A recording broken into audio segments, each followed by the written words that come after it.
Boleh dari mbaknya dulu boleh.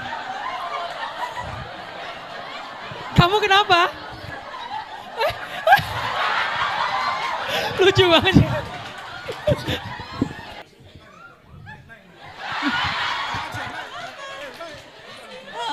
Namanya siapa adek? Siapa? Aulia, pakai mic-nya. Oh jangan.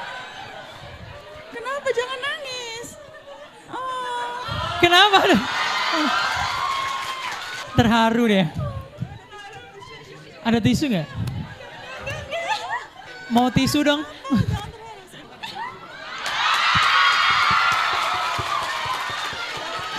Ada tisu nggak tisu? Ini Ada. foto-foto tisu. Cowok tuh harus sigap gitu loh, ya Allah.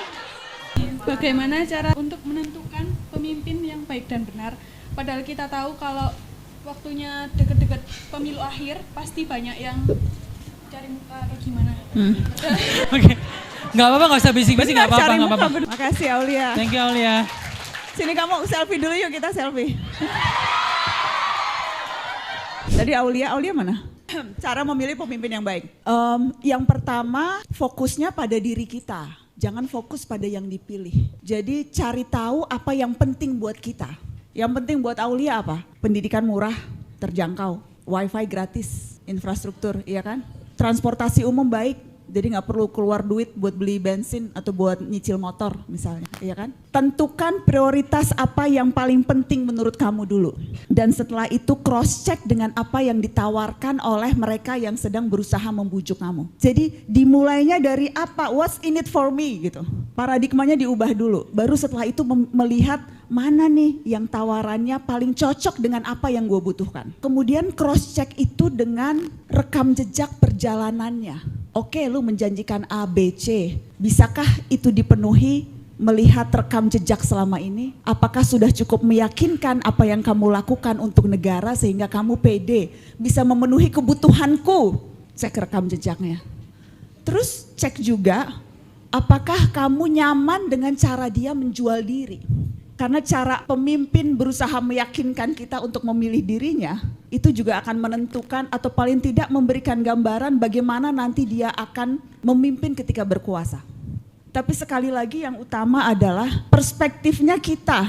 Jangan mau dijadikan objek, kita udah keseringan nih dijadikan objek dan aku yakin generasi milenial, generasi Z yang 60% itu suara kalian akan diperebutkan dan medan pertempuran sesungguhnya sekarang ada di dunia maya.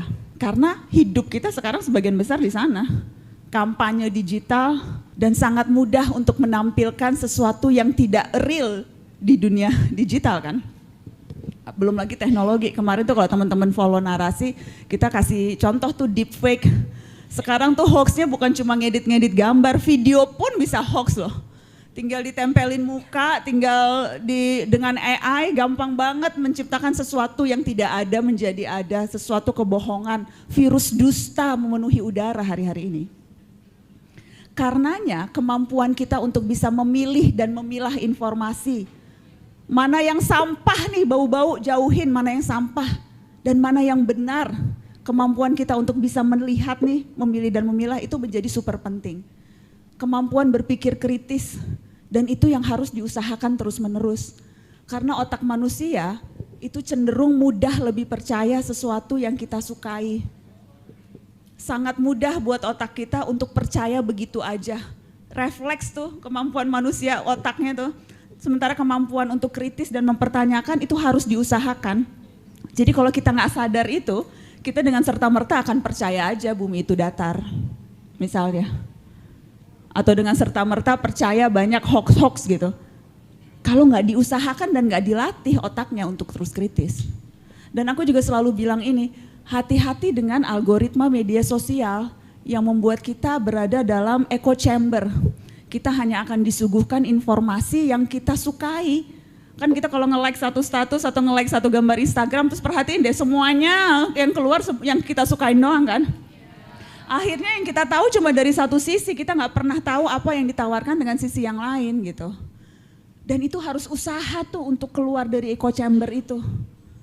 Sehingga tidak hanya akan mengkonfirmasi apa yang kita suka, Dan akhirnya hanya mengkonfirmasi prasangka-prasangka kita.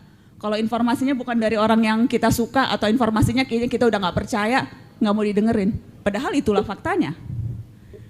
Jadi anak muda nih harus kritis, harus pintar memilih dan memilah informasi terutama di saat-saat tahun-tahun, bulan-bulan politik seperti ini.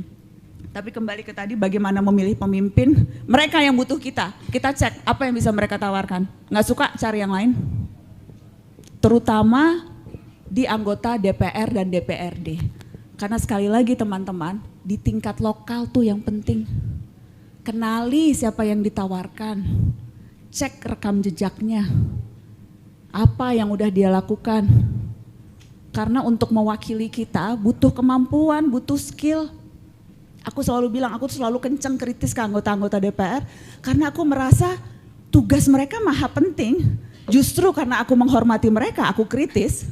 Kalau gua nggak hormat sih terserah siapapun mau jadi anggota DPR.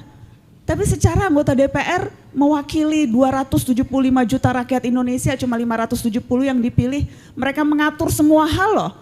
Ngatur duit kita, ngatur pajak kita, ngatur undang-undang dari mulai kita lahir sampai kita mati, dikubur di mana semua diatur.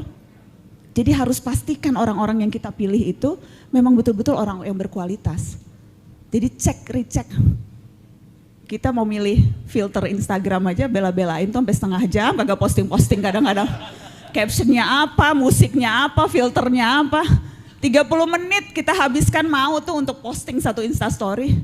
Masa sih untuk ngecek rekam jejak anggota DPRD aja kita gak mau. Iya kan? Jadi itu, do our work, do your work. Itu. Terjawab ya Aul ya? Oke.